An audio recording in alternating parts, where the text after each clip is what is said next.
नमः शिवाय। Astro today academy में आपका स्वागत है। आज के इस वीडियो में हम हिंदू धर्म के सबसे बड़े पर्व महाशिवरात्रि के बारे में जानेंगे। महाशिवरात्रि की महिमा अपरंपार है। इस दिन की पूजा अर्चना का विशेष महत्व है। जो व्यक्ति इस दिन भगवान शिव की पूजा अर्चना पूरी श्रद्धा और सच्चे मन से करता है, उसके रुके हुए सभी कार्य पूरे हो जाते हैं। उसकी हर मनोकामना अवश्य पूरी होती है। भगवान शिव शंकर भोलेनाथ बहुत जल्दी अपने भक्तों से प्रसन्न हो जाते हैं, लेकिन उनकी पूजा अर्चना में की गई भूल कई बार संकट में भी डाल देती है। इसलिए आज के वीडियो में हम जानेंगे कि भगवान शिव की पूजा में किन किन बातों का ध्यान रखना है, कौन से ऐसे कार्य हैं जो इस दिन नहीं करने चाहिए, या कौन सी ऐसी चीजें हैं जो शिवलिंग पर अर्पित नहीं करनी चाहिए। पहली बार व्रत रखने जा रहे हैं तो किन किन बातों का ध्यान रखना है, इन सभी बातों के बारे में जानेंगे। और यदि वीडियो अच्छी लगे तो लाइक करना बिल्कुल ना भूलें और कमेंट बॉक्स में ओम नमः शिवाय जरूर लिखें। भगवान का नाम लेने से पाप कटते हैं, कष्ट दूर होते हैं और जीवन में खुशियाँ आती हैं। इसलिए ओम नमः शिवाय लिखना बिल्कुल ना भूलें। तो आइए जान लेते हैं शिवरात्रि के दिन किन किन बातों का ध्यान रखना चाहिए। महाशिवरात्रि के दिन व्रत या उपवास जरूर करना चाहिए। इस दिन सुबह जल्दी उठकर स्नान आदि करने के बाद मंदिर जाकर भगवान शिव का अभिषेक करना चाहिए। इस बात का भी विशेष ध्यान रखना है कि इस दिन काले रंग के वस्त्र धारण नहीं करने चाहिए।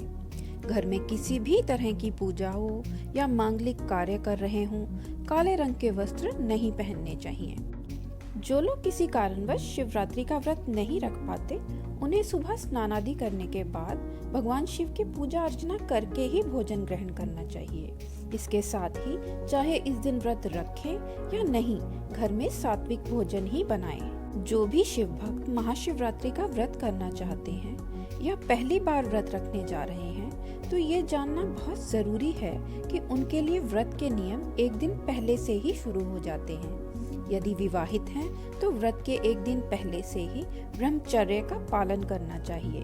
दूसरा नियम है कि यदि आप तामसिक भोजन जैसे कि प्याज, लहसुन या मांस मदिरा का सेवन करते हैं, तो व्रत के 1 या 2 दिन पहले से ही ऐसी चीजों को ग्रहण नहीं करना चाहिए। महाशिवरात्रि के दिन सुबह जल्दी उठकर स्नान आदि करने के बाद सबसे पहले व्रत का संकल्प लें। उसके बाद शिवालय में जाकर पूजा करें। यदि आपके घर में शिवलिंग है तो आप घर में भी पूजा कर सकते हैं, लेकिन इस बात का खास ध्यान रखें कि आप जो कुछ भी शिवलिंग पर अर्पित करेंगे उसे स्वयं ग्रहण नहीं किया जाता। इसमें से फल इत्यादि खाने की चीजें आप गाय को खिला सकते हैं और अन्य सामग्री को जल प्रवाह कर सकते हैं। इस दिन शिवालय में जाकर भगवान भोलेनाथ की पूजा अर्चना और अभिषेक अवश्य करना चाहिए। मान्यता है कि इस दिन भगवान शिव का जलाभिषेक करने से हर मनोकामना पूर्ण होती है। भगवान शिव का जलाभिषेक करते समय इस बात का ध्यान रखें कि भगवान शिव पर कभी भी शंख से जल न चढ़ाएं। पौराणिक कथा के अनुसार भगवान शिव ने शंखचूड़ नामक एक असुर का वध किया था और शंख को उसी असुर का प्रतीक माना जाता है। इसलिए शंख से भोलेनाथ का जलाभिषेक ना करें। भगवान शिव को तांबे, पीतल, कांसे या चांदी के लोटे से ही जल अर्पित करें। महाशिवरात्रि के दिन भगवान शिव की पूजा में तुलसी के पत्तों का प्रयोग भी नहीं करना चाहिए और भगवान शिव की पूजा में केतकी और चंपा के फूलों का प्रयोग भी नहीं करना चाहिए। शास्त्रों के अनुसार भगवान शिव की पूजा में इन फूलों का प्रयोग वर्जित बताया गया है। कुमकुम, सिंदूर या हल्दी को भी शिवलिंग पर अर्पित नहीं करना चाहिए, क्योंकि भगवान शिव वैरागी हैं। इसलिए शिवलिंग पर सदैव चंदन व भस्म से ही तिलक करना चाहिए। इस बात का भी विशेष ध्यान रखना चाहिए कि यदि आपके हाथों में हल्दी या कुमकुम लगा है तो अच्छे से हाथ धोने के बाद ही शिवलिंग को स्पर्श करना चाहिए। भगवान शिव पर जो चावल चढ़ाए जाते हैं वो टूटे हुए नहीं होने चाहिए। शिवलिंग पर सदैव साबुत चावल, जिसे अक्षत कहा जाता है, को ही अर्पित करना चाहिए। भगवान शिव की पूजा में बिल्व पत्रों का विशेष महत्व होता है। कहते हैं कि शिवरात्रि पर बेलपत्र अर्पित करने से महादेव जल्दी प्रसन्न हो जाते हैं। शिवरात्रि पर सदैव 3 पत्रों वाला बेलपत्र ही भगवान शिव पर अर्पित करें। कटे फटे या खंडित बेलपत्र शिवलिंग पर अर्पित नहीं करने चाहिए। हो सके तो बेलपत्र पर चंदन से ओम नमः शिवाय या ओम लिखकर ही अर्पित करें और डंठल हमेशा आपकी तरफ होना चाहिए।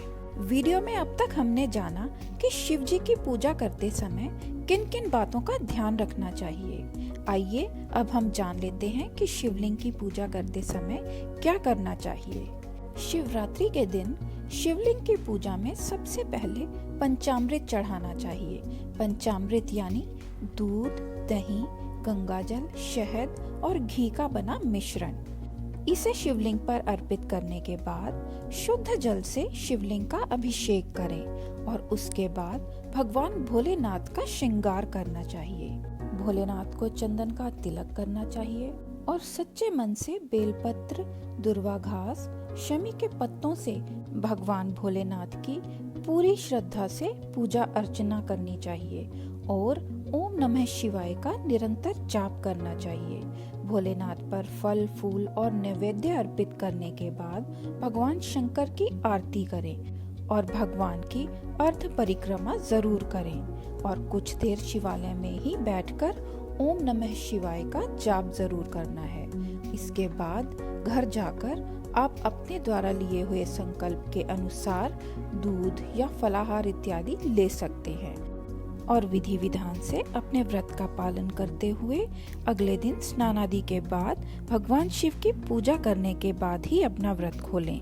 वीडियो में दी गई जानकारी अच्छी लगे तो वीडियो को लाइक और शेयर जरूर करें और चैनल को सब्सक्राइब करना बिल्कुल ना भूलें। Thank you for watching.